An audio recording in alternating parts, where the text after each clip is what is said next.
Hello, folks. Good morning. Good morning. We are here live again this morning for our next session. This is day nine, folks, of our cyber sunrise.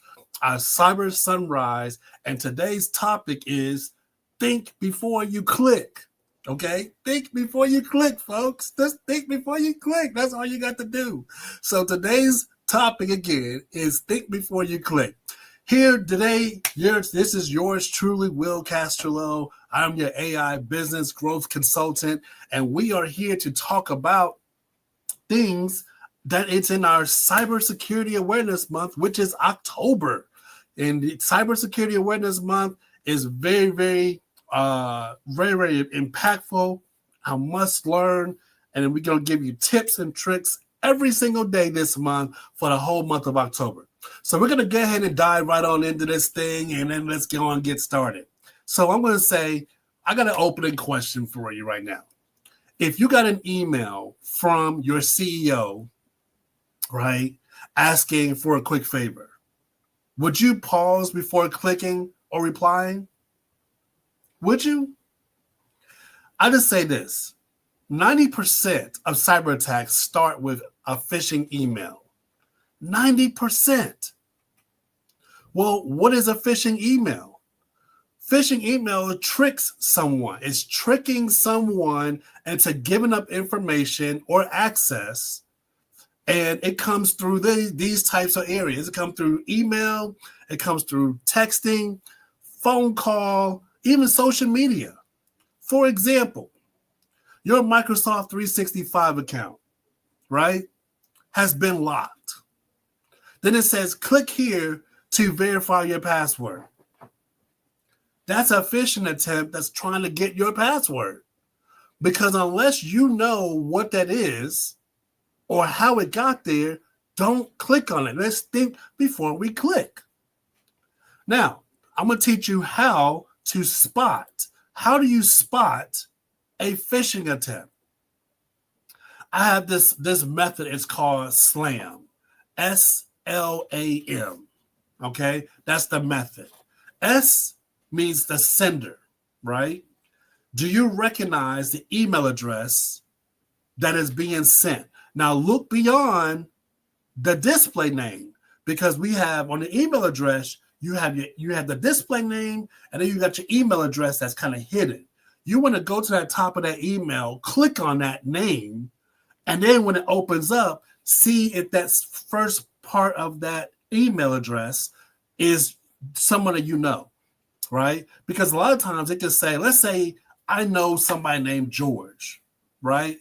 So George Smith, but his email should be george@awc.com or g.smith@awg.com. So, but what happens if you click on it and then instead it says, when you click on the name and it says no reply at abc.com.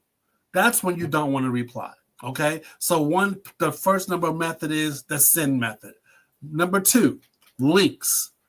Hover over, hover over, which means like I told you, how I told you to go over to that name and try to click on it and see what opens up. Hover up over the name before you click on it and see if the URL looks strange. If the URL looks strange, don't click on it. Method number three, attachments. Were you expecting a file? Were you expecting an attachment? If you wasn't, don't click on it. And method number four, your message. Does it create urgency, fear, or curiosity? Meaning, is somebody pressing you to like, hey, I need you to go ahead and do this, XYZ, and hurry up. And then when you do it, go ahead and do it, right? And I'm going to give you kind of a little tip here. And it's happened to people. People also always, when someone presses them, hey, send this payment. And then when you send the payment, take a picture and send it to me so I can say that you did it. You paid the transaction or whatever. That's a sign of it's being fake. Okay. All right, now we're going to go on to talking about a real world example. Here's a real world example for you. So an employee clicked on a fake invoice link, downloaded the malware. Now the entire company network has been encrypted. Now the cost is around $120,000 in downtime and recovery fees. One click can cause your company-wide situation to totally change. I got another example. I have a few clients here. I got a client that decides, hey, we got 10 machines in our building, but we only want to cover 5. Well, the problem with that is the other 5 that are still sitting in the building that's still connected to the network, anything can happen to those because the rest, you got half that's protected, half that's not protected. But your bottom line is you want to save money. But this is the problem. I just said it, right? I just said it in here.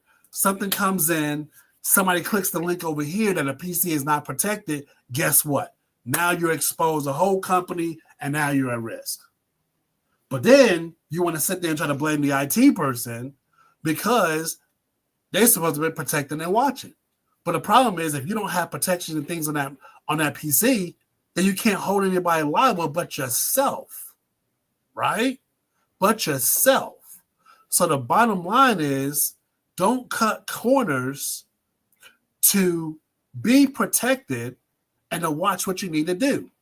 If you need to know what you need to do, you can send us an email and send me an email. I'm going to give you my calendar link. It's www.triadcybersolutions.com/FTA.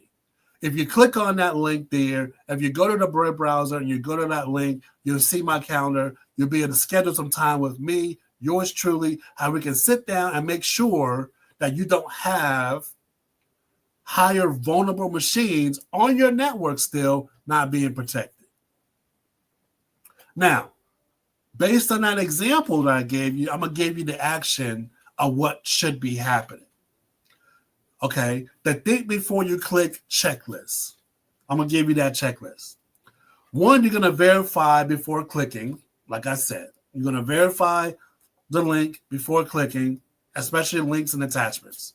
Number 2, you're going to report suspicious messages to your IT or security team. Okay? And if you don't have one, yours truly, we can help you with that. www.triadcybersolutions.com/FTA. The next thing is never enter passwords from an email link. Never enter passwords from an email link. Number 4 is enable MFA, multi-factor authentication on all of your accounts. Not some, not 1 or 2, but all of your accounts. And when you're unsure, pause and ask. Those are the 5 top action steps to take to make sure you can help stay secure and in your actions. Okay. Now I challenge your team to do this. For the next week, I want you to forward one suspicious email to your IT team. Whether it's real, or fake. Let's see who catches the most fish. Okay? Now, again, if you also want to question or just make sure your current IT team is doing the certain things that need to be done, we can also do an assessment, right? To basically see and make sure they're calculating and catching everything that needs to be done. Okay, all you need to do is go to your web browser, or you can go to your phone, right? You can go to your phone right now and go to www.triadcybersolutions.com/FTA and pick a time on that scheduling link, pick a time on my calendar to schedule some time with me, and we can go over all of those things. And we can also help and make sure that your current IT team has everything in place. And if not, we can work with them. We don't have to replace them, folks. This is not about taking people out of their jobs. I don't want nobody losing their jobs, nothing like that. What we can do is help complement what they're doing. So as they're doing the IT piece, we can complement and do what is called a co-managed solution, and effectively making sure the security piece of your business, of your establishment, is being met.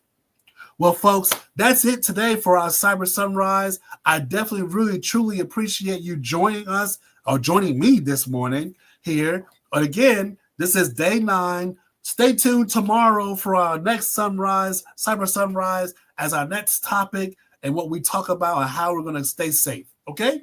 Until then, you have a great day, and we'll see you tomorrow.